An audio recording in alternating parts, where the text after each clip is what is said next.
नमस्कार प्रणाम, मैं हूं कश्यप। कहर न्यूज में आप सबों का स्वागत है। जहां तक मैं देख रहा हूं कि कुछ युवा यहां दौड़ रहे हैं, भाग रहे हैं। ये हमारे देश के भविष्य हैं। इनसे हम जानना चाहते हैं कि आखिर ये चाहते क्या हैं, इनको चाहिए क्या।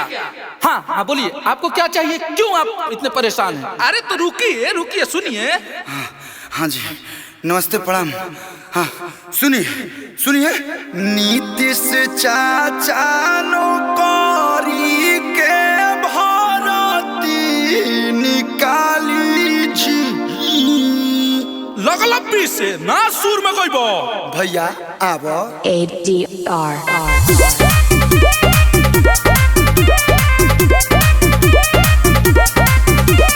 नीतीश चाचा नौकरी के भरती निकाली जी। अरे दया के बोला। नीतीश चाचा नौकरी के भरती निकाली जी। सब युवा ताकतावे होई सब बहाली जी।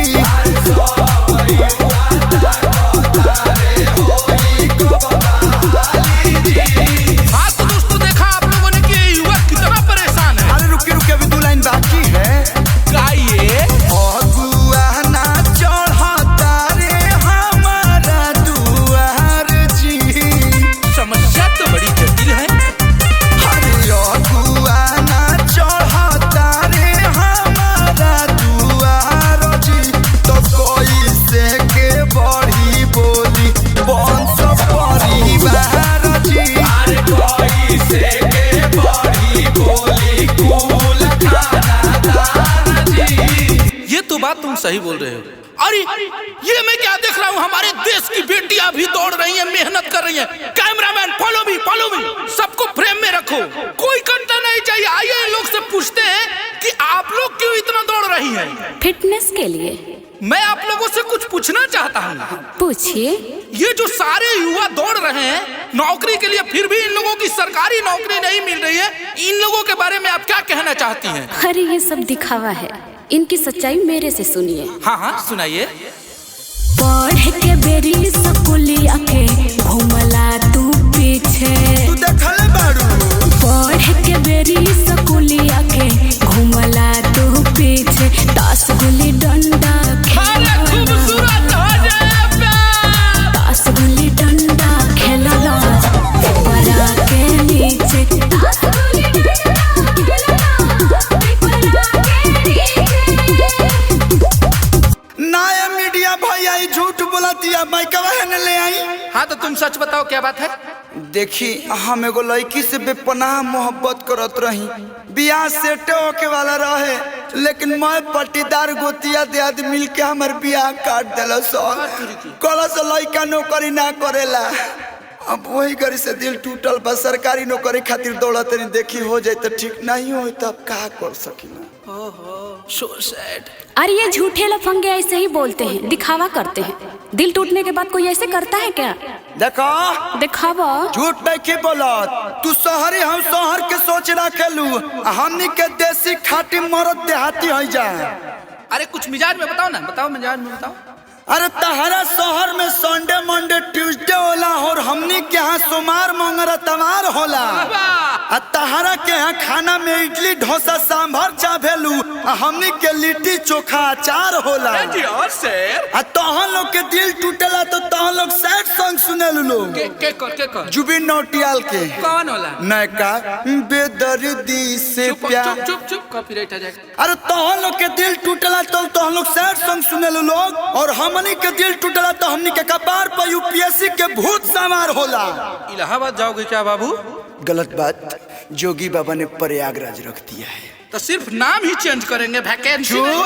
अच्छा ये बताओ कि तुम्हारी तकलीफ क्या है? सुनिए, संगही के लइकन सन के लागल हरदिया रे।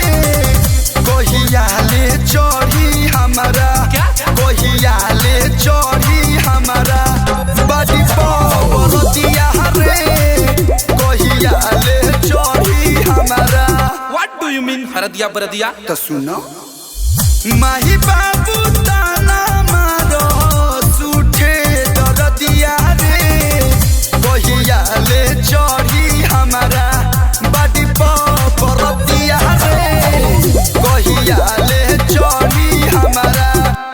हिंद को बोलूंगा। देख लेना, इन लोगों की सोच बस वहीं तक है, खाली शादी ब्याह, इसके आगे तो ये लोग सोच ही नहीं सकते। ए मैडम लगलू बने है, सुना पढ़ल लिखल मजबूरी बा लेकिन शादी कइल जरूरी बा। मैं क्या कह चिन्ह यार मैं हाँ मैडम बोलिए, आप क्या बोल रही हैं? बियाह करवाए बाबू, बियाह करवाओ, 4-5 गो लइका पैदा कोके सबके तबाह करवा, जिंदगी भराह भरवाओ।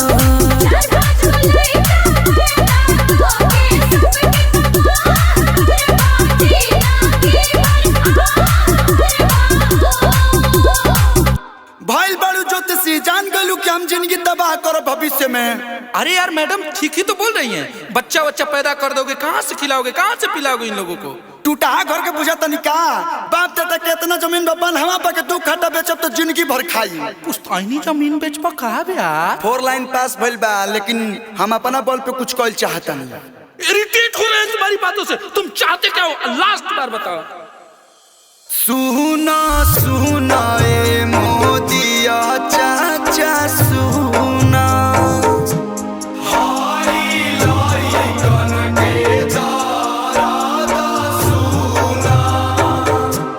केहू चाहत नहीं खे प्राइवेट दामाद हो, सरकारी सब डिमांड करता। सुना सुना ए मोदिया चाचा सुना,